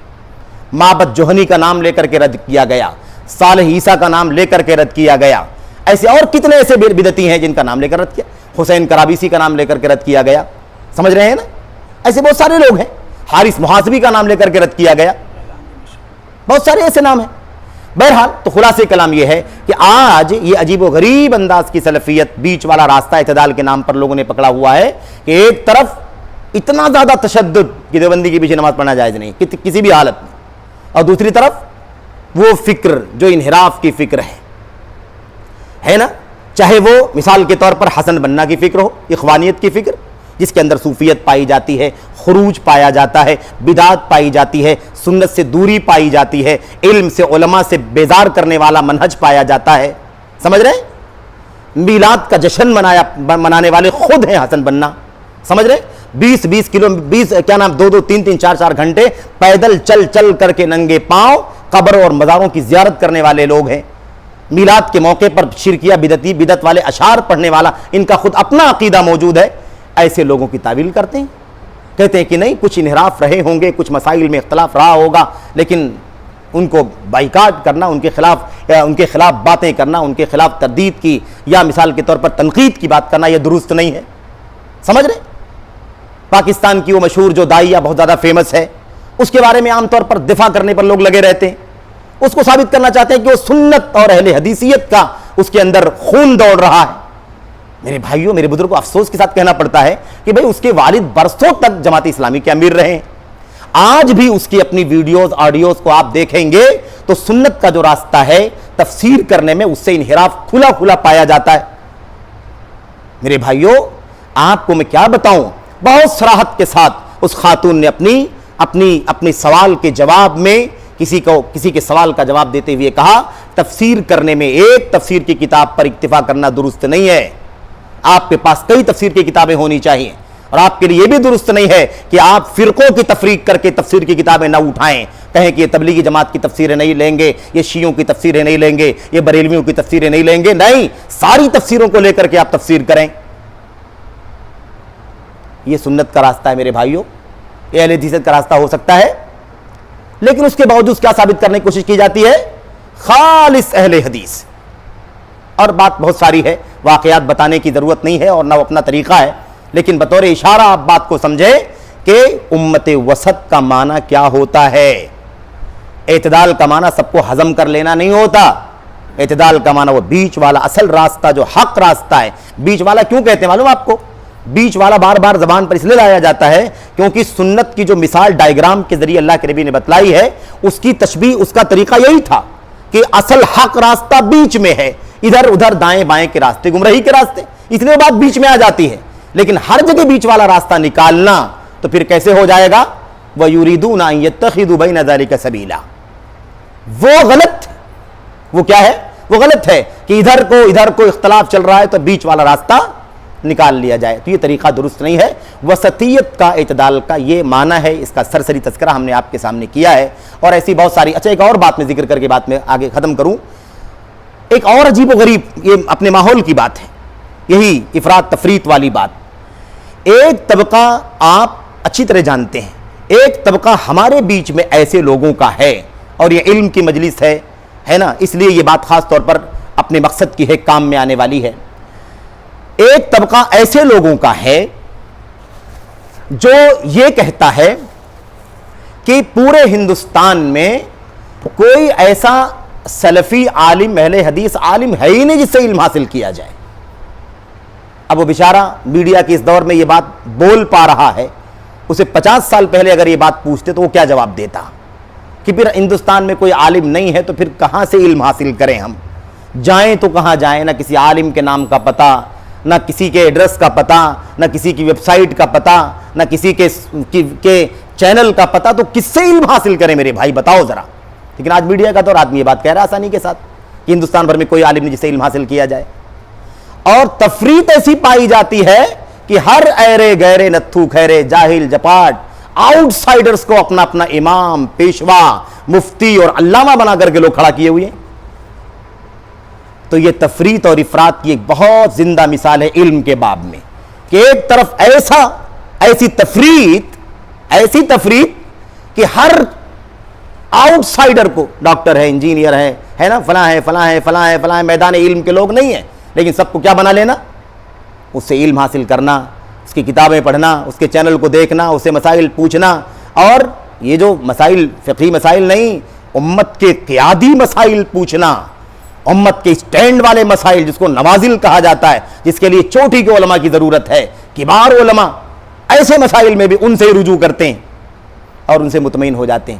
اور ایک طرف ایسی تفریط کہ کسی کو عالم دین ماننے کو بھی تیار لوگ نہیں ہیں. اس سے بدترین مثال افراط تفریط کی اور کیا ہو سکتی ہے؟ سمجھ رہے ہیں کہ نہیں سمجھ رہے ہیں؟ تو یہ بھی ایک مثال ہے. حق کہاں ہے میرے بھائیوں؟ حق کہاں ہے؟ اب یہاں حق بیچ میں ہے کہ کنارے ہے؟ بتائیے ذرا. حق بیچ میں ہے کہ کنارے ہے؟ حق بیچ میں اگر آپ کہیں گے تو پھر پھنس جائیں گے. حق بیچ میں نہیں ہے. اگر حق بیچ میں اگر آپ مانیں گے تو اس کا مطلب یہ ہوگا کہ تھوڑا تھوڑا ان جاہلوں سے لے لو اور تھوڑا تھوڑا ہندوستان کے علماء کو چھوڑ کے باہر سے لے لو. اس لیے اس معنی میں بیچ والی امت ہم نہیں ہیں, حق والی امت ہیں. اس لیے ہندوستان میں چوٹی کے علماء موجود تھے, آج بھی موجود ہیں اور قیامت تک انشاءاللہ علماء حق موجود رہیں گے. ان سے علم حاصل کیا جائے گا. یہاں درمیان میں نہیں, وہی کنارے ہے جس کو چھوڑا جا رہا ہے وہ علماء اہل حدیث ہے. سمجھ رہے ہیں نا؟